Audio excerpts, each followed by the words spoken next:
everyone, welcome to the OklaRoots YouTube channel and welcome to month 1 of the small version of the Cotton Cuts Sparkle and Shine Mystery Quilt.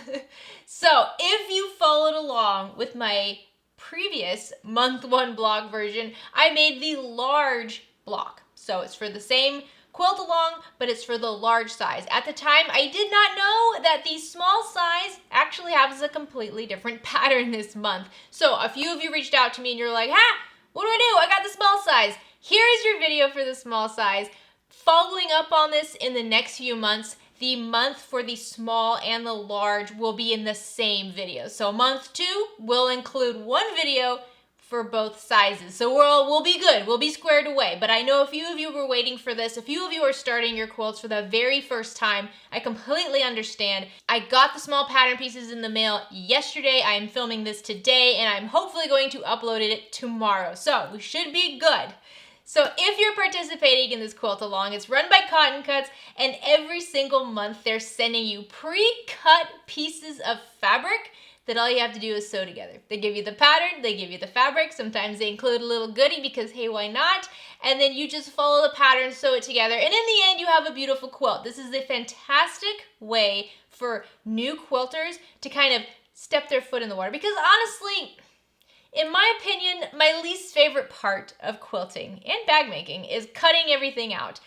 They've done that for you. You just get to do the fun part. You just get to do the sewing part, which is also the quickest part. So the colorway that I chose, and there's a lot of different options. If you haven't started yet, you can definitely check out the link down in the description.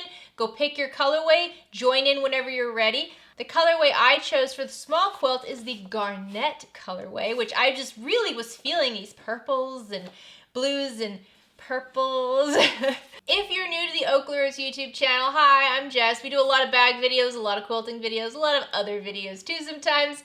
Please consider clicking subscribe down below. If at any point you like this video, please give it a thumbs up. Anything at all you want to say, leave it down in the comment section. I'm not going to have timestamps for this video today because these both do come together very, very quickly. I think you'll be good. All right, let's get started. All right, so when you have the package mailed to you, you're going to have your colorway card. Make sure you hold on to this because everybody gets the same pattern, but our fabrics are different. So the pattern's gonna label what you're doing, what piece you're working on by the fabric A, B, C, D, E, or F. You're gonna also have all of your pre-cut fabrics ready to go. All you have to do is stitch them together, which is great. You're gonna also want some needles. I like to use a 70-10 needle. These are Microtex. They can be universal, but 70-10 is a good number for quilting. I have my Gutermann polyester thread and a healthy supply of pins. So the first block we're gonna work on is this one right here. To get started, I like to lay out all the pattern pieces as they have it laid out in the pattern. So for the first step, we're gonna sew our little triangles A and D together. So line them up right sides together, and we're going to pin them along their diagonals right here. Do the same with your other A-D combo. Okay, now we're going to take these to the sewing machine and we're going to sew along these edges at a scant 1/4 inch seam allowance.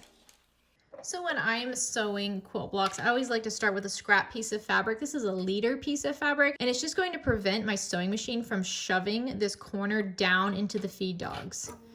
So I start with that first. And then my sewing machine has marks on it for a 1/4 inch, 3/8 of an inch. With a scant 1/4 inch seam allowance, we don't want the edge of our fabric to actually touch that 1/4 inch seam allowance. We want it to go in just a little bit. So it's not an 1/8 of an inch seam allowance, but it's also not a 1/4 of an inch seam allowance. It's just less than a 1/4 inch seam allowance. So when I'm sewing, I'm just making sure that my edge of my fabric isn't touching that tick mark. I can still see it at all times. All right, once you have those sewn together, you can lay your triangles with the back of the D fabric up. And let's just press on those seams. And then fold up your D fabric so the seam goes behind that D triangle and just lightly press along that seam. We're not tugging here, we're being very gentle. And then put your iron over there to press that seam down. Do the same thing with your other AD unit. And then you can give them a quick press on the back as well.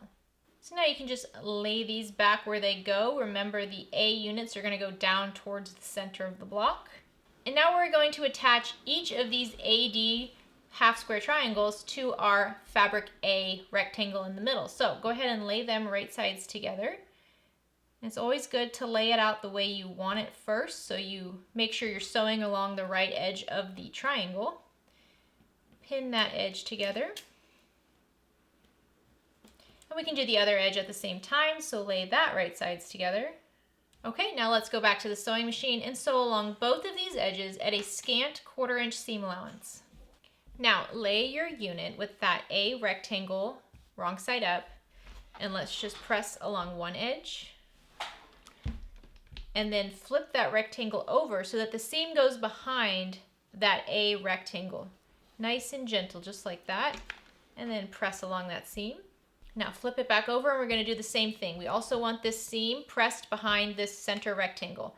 So press it from behind first, and then flip up the rectangle and finger press so that seam goes behind that rectangle, and then press. And then you can press it on the back as well. Now you can lay this long rectangle above your fabric C rectangle, and then let's just lay them right sides together. So the bottom edge of your top rectangle is going to be pinned to the top edge of your C rectangle. All right, now let's sew along this seam at a scant 1/4 inch seam allowance. Once stitched together, lay your unit so that the back of the C rectangle is up, and then press along that seam. And let's push that seam behind that C rectangle. Okay, so now the pattern will tell you what this finished size should be. I was contacted by the shop and I was told to not advise you to trim this down to that right size if it is bigger. So just leave it alone. So you're going to make 2 of these total. So now let's work on the remaining part of this month's block. Grab your fabric D and lay it right side up. It's this beautiful triangle here. And then you're gonna have 2 A triangles where their longer sides are going to go against the sides of your D triangle. So let's just start with one at a time. I'm gonna take the top right one and fold it down, laying it right sides together. The way that these are cut, these little notches should line up perfectly. So you shouldn't have to worry about where do I put this on this triangle. It should all line up perfectly. Let's pin it together. And now let's sew along this pinned edge at a scant 1/4 inch seam allowance. Now take your sewn unit and lay it so that the back of the A triangle is wrong side up. Let's press along that seam. And then press the A triangle over the seam so the seam should be behind it. Nice and gentle. These are easy to stretch here. You don't want to stretch it. And then press on top. And then you can flip it over and give it a press on the back as well. Okay, adding it back to our design, let's grab that other A triangle and lay it right side down on the remaining edge, just like that. You can just pin this in place. Now you can just add a couple pins here to hold it together. And now let's sew along this pinned edge at a scant 1/4 inch seam allowance. Okay, once again, lay this with that sewn on A triangle wrong side up, and let's just press the seam behind that triangle, just like we did on the other side. All right, so now you have this nice little flying geese rectangle over here, and now just line it up like it has it in the pattern. Make sure your D isn't upside down or anything, and now we're just going to sew these 2 together. So take that long A rectangle and lay it right side down on the right side of your D and A rectangle, and pin in place. And now let's sew along this edge at a scant 1/4 inch seam allowance. Okay, lay this down so that long rectangle is wrong side up. And let's just press the seam and fold the long rectangle back so the seam is behind it. Try to get everything nice and straight. And just press along that seam. And finally give it one more press on the back. And there you go. Now you're just gonna make 2 more of those for a total of 3. All right, that's it. Nice and simple, super, super easy. And it really does make it easy that you don't have to cut out all of the pattern pieces. That's really like the winning component of this quilt along. It's also really fun because we have no idea what it's gonna look like in the end. I don't even know what it's gonna look like in the end. I don't know what we're doing until just a couple days before they send it out so I can film it for you. So this is a really, really fun activity. Like I said, this is perfect for all of you beginner quilters out there. This is also fun for any of you experienced quilters who are just like, you know what, I'd like to get a quilt done this year. I don't want to spend a whole lot of time on it. This is perfect. This is absolutely perfect. So that was month 1 for the small size of the Sparkle and Shine Spring Mystery Quilt. Next month, I will have the small and large size in the same video, so it'll be much easier to keep track of following this month. We're just working out the kinks this month. We'll get through it. So I hope you're having a great day. I hope you have a fantastic rest of the week. Get out there and make something. Bye.